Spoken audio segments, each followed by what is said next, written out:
Hi, Joe RX Healthy Habits coming at you. Elizabeth and I and Bruto are going to relay a quick message before we go to the pool today in our series, You Ask, We Answer. And in this video, we want to talk about a question we hear a lot from people.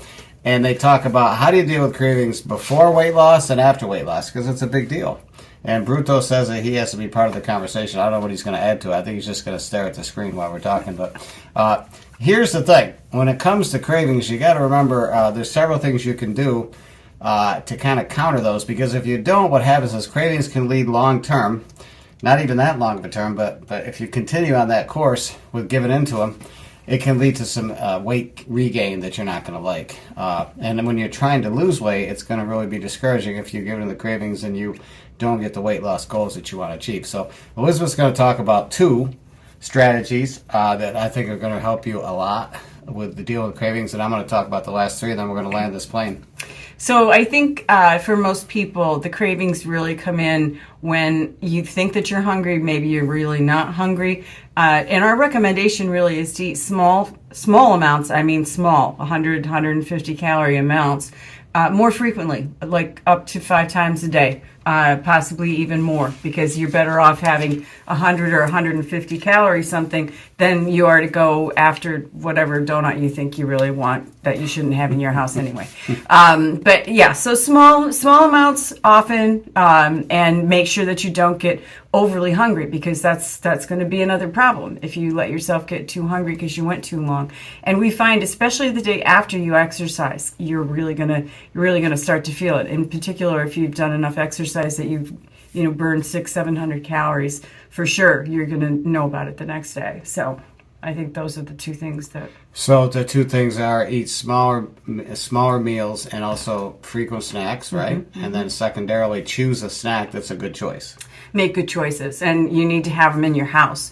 So, you want to be looking for maybe that non-fat Greek yogurt that you can keep in the house, that you can, sweeten up with whatever artificial sweetener or non-zero calorie sweetener you have, and maybe a little bit of fruit, something like that. So, but you got to have them in your house, because if you don't, you're going to go after whatever you find in your pantry, and hopefully you've cleaned that pantry out. But yeah, we're going to talk about that in a second. One of the things too is that I do is we buy prepackaged with a PCMR, right? Mm-hmm. Portion control meal replacement. They're small, they're 100 calories, they're 15 grams of protein, 15 grams of carbohydrates, and 3 grams of fat. And what I find is when I get a craving, if I go with one of those, it's much smarter than trying to make one, although I can. So I don't know if that helps. So number 3, you want to eat lots of fiber because fiber is going to give you that feeling of fullness. So lots of fiber, soluble and insoluble.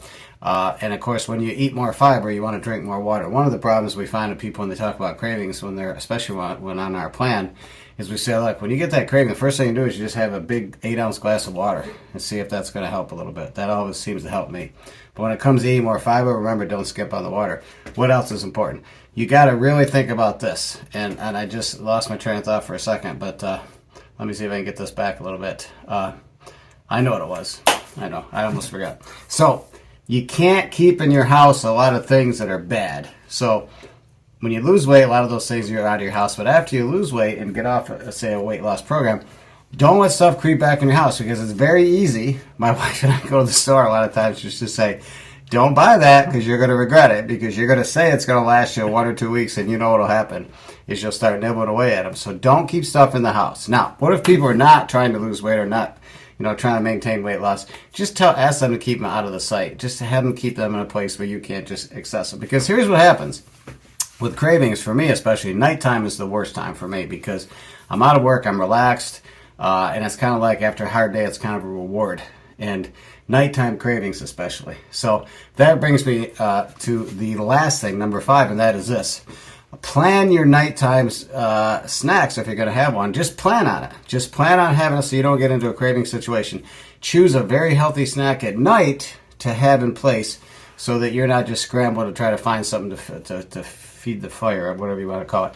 So plan those, okay? So 5 strategies. Now, if you go on RxHealthyHabits.com, on our blog, you'll see there's a whole bunch of references for a lot more strategies, but those will get you started. Bruto, do you have anything to add? No, he just, he when it comes to snacks, cravings, this dog's insatiable. So anyway, hope that helps. Until next video.